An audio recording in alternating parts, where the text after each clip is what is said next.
Super Saravana ஸ்டோர்ஸ்ல December 16 இருந்து ஜனவரி 15 வரைக்கும் ஒவ்வொரு பிரான்ச்லயும் ஒரு கஸ்டமருக்கு ₹1,00,000 மதிப்புள்ள தங்க நகை பண்டிகை பரிசு. GT Holidays, South India's #1 travel brand. You know you are special when you're with GT Holidays.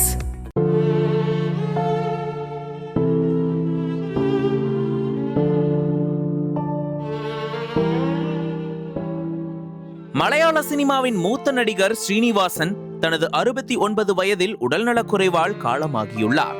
இவரது மறைவு திரையுலகினர் மத்தியில் சோகத்தை ஏற்படுத்தியுள்ளது.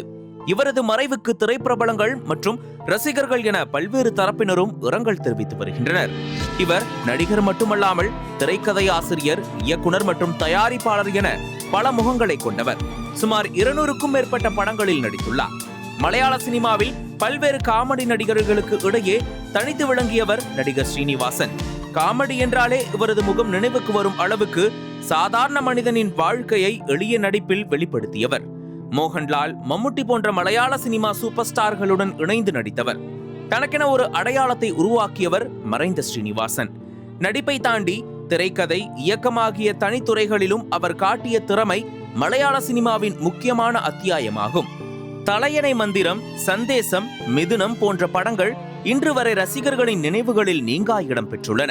வடக்கு நோக்கி இயந்திரம் படத்திற்கு கேரள அரசின் சிறந்த திரைப்பட விருதும், சிந்தாவிஷ்டயாய ஷியாமலா படத்திற்கு தேசிய விருதுடன் மாநில அரசின் விருதும் கிடைத்தது அவரது படைப்பு திறமைக்கு கிடைத்த அங்கீகாரமாகும்.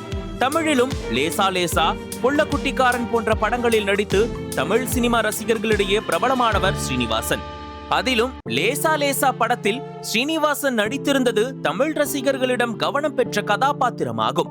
இயக்குனர் பிரியதர்ஷன் இயக்கத்தில் உருவான இந்த படம் காதலும் உணர்வுகளும் நிறைந்த ஒரு மென்மையான கதையுடன் உருவாக்கப்பட்டது.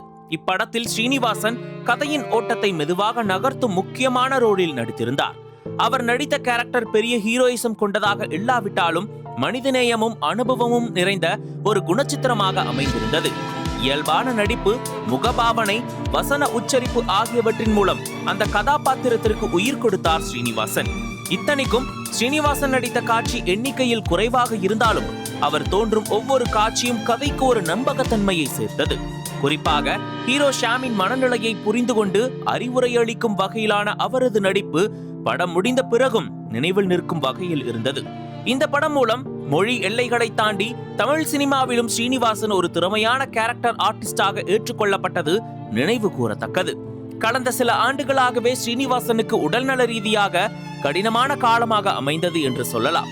2019 மற்றும் 2021 ஆண்டுகளில் உடல்நலக்குறைவால் கடுமையாக பாதிக்கப்பட்டார்.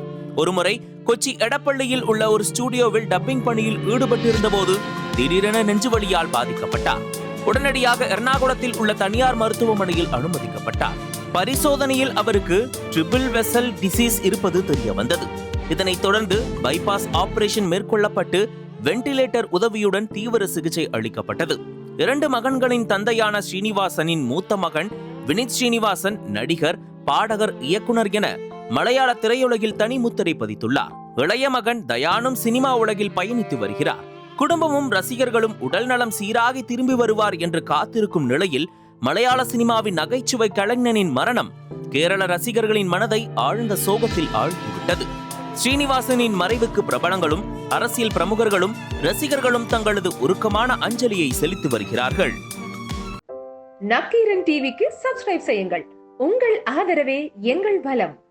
ஆசிரியர்களுக்கு நண்பனாகவும் மாணவர்களுக்கு ஆசானாகவும் திகழும் தேர்வு வழிகாட்டி. ஒவ்வொரு பாடத்திற்கும் அனுபவமிக்க ஆசிரியர்களின் துல்லியமான தெளிவான விடைகள். CNC இருக்கு, தேர்வு பயம் எதற்கு? இது தீரன் பப்ளிஷிங் ஹவுஸ் விற்பனை வெளியீடு.